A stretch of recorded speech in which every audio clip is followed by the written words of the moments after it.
Shalom, shalom à toutes et à tous dans le nom de notre Seigneur Jésus-Christ.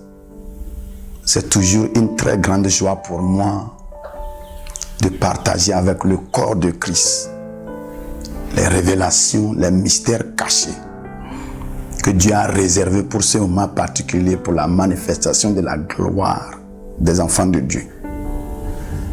Je suis le berger James et il nous sera très bénéfique de rentrer dans la prière d'abord avant de recevoir ce message. Prions. Seigneur, tu es le maître des maîtres et quand tu ouvres ta bouche, tout notre corps reçoit.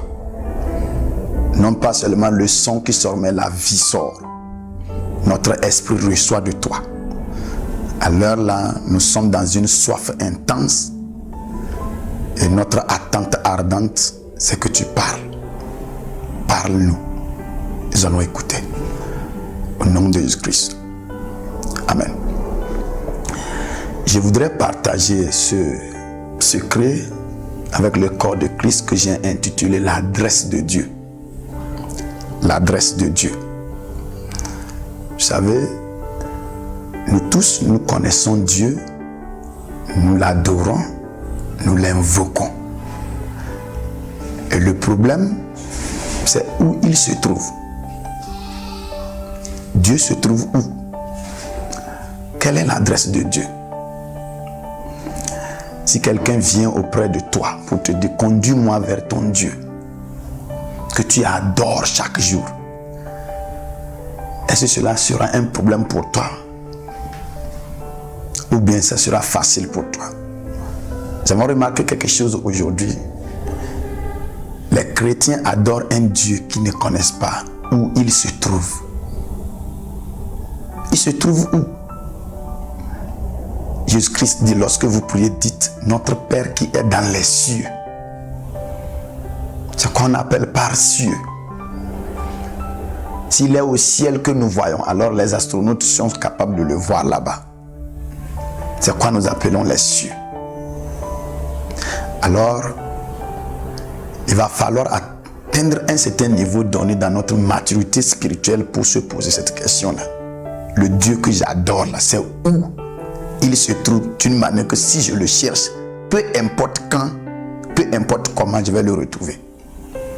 Dans la Bible, vous allez entendre que dans Job chapitre 2, un jour les anges sont sortis, ils adoraient Dieu et Satan s'est retrouvé là-bas.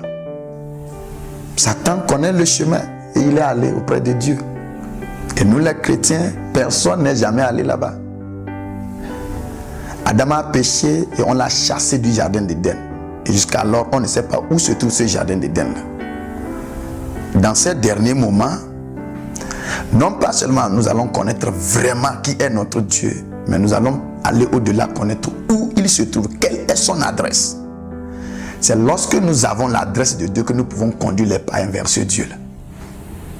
N'ayant pas l'adresse de Dieu, tu vas aller leur dire Dieu est bon, tu veux les amener à Dieu et tu vas les amener où? Jésus-Christ dit, il y a beaucoup de place dans la maison de mon Père. J'irai vous préparer, je reviendrai vous prendre, vous amener. Personne parmi ses disciples ne l'a posé la question à savoir, il se trouve où? Quelle est son adresse? Le Saint-Esprit dans ces derniers temps nous révèle beaucoup de choses. Alors commençons. Interrogeons le tout premier homme de la terre, Adam. Adam, quelle est l'adresse de Dieu selon toi? Qu'est-ce qu'Adam va te dire? L'adresse de Dieu selon moi, c'est le jardin d'Éden.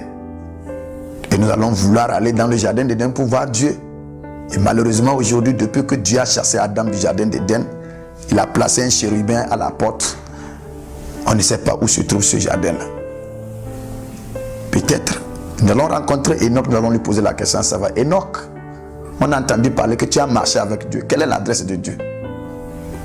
Enoch va nous dire, j'ai bien sûr marché avec Dieu.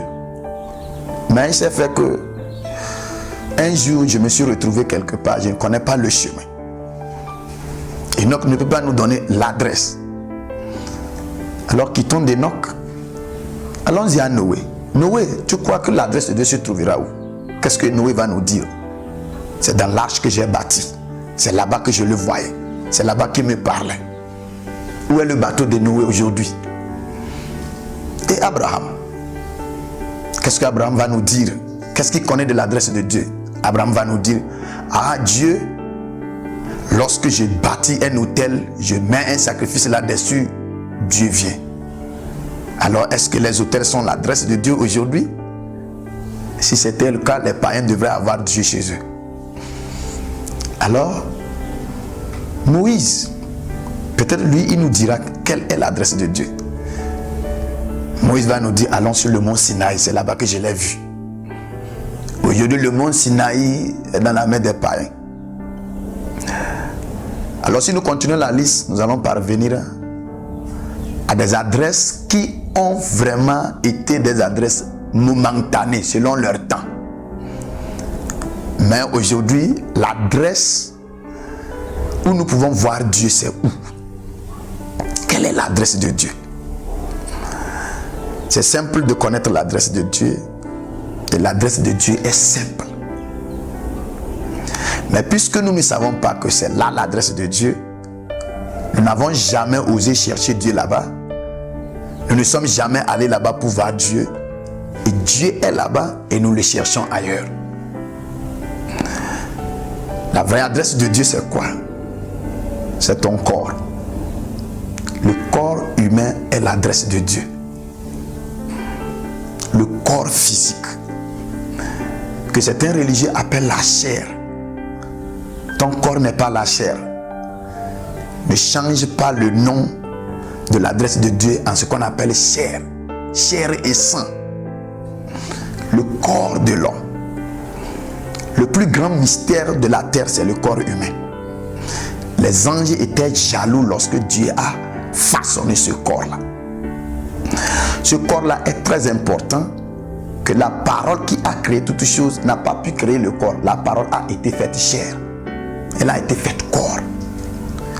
Le corps humain est le mystère qui abrite Dieu. C'est le seul lieu où tu peux trouver Dieu. Le corps de l'homme.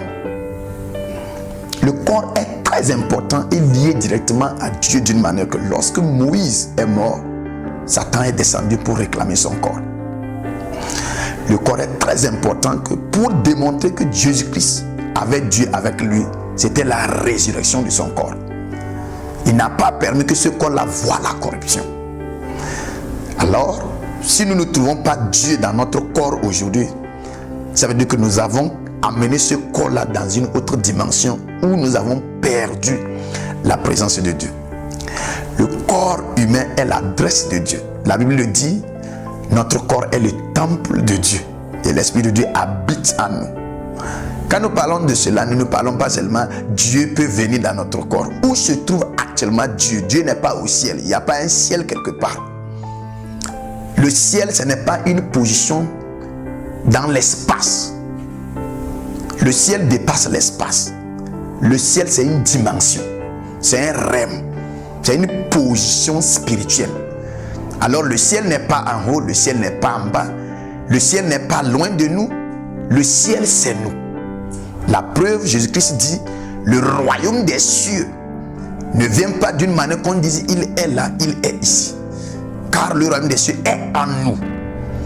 Quand est-ce que nous disons que c'est le royaume des cieux? C'est lorsque nous transformons notre corps en une adresse dans laquelle Dieu habite. Et lorsque nous avons un corps dans lequel nous habitons et nous adorons Dieu, ça devient ce qu'on appelle temple. Mais lorsque nous avons un corps dans lequel règne Dieu, ça devient maintenant ce qu'on appelle royaume. Aujourd'hui, Dieu n'est plus Dieu, il est devenu roi des rois. Alors, il cherche à habiter dans un royaume. Et c'est à nous de changer notre corps du temple au royaume. Lorsque nous allons installer certains principes et certaines lois dans notre corps, automatiquement notre corps va devenir le royaume dans lequel Dieu règne. C'est en ce moment que les gens qui sont tout autour de nous vont sentir l'arrivée du royaume des cieux. Nous sommes sur le royaume des cieux, mais pour le moment, nous sommes à la phase humaine.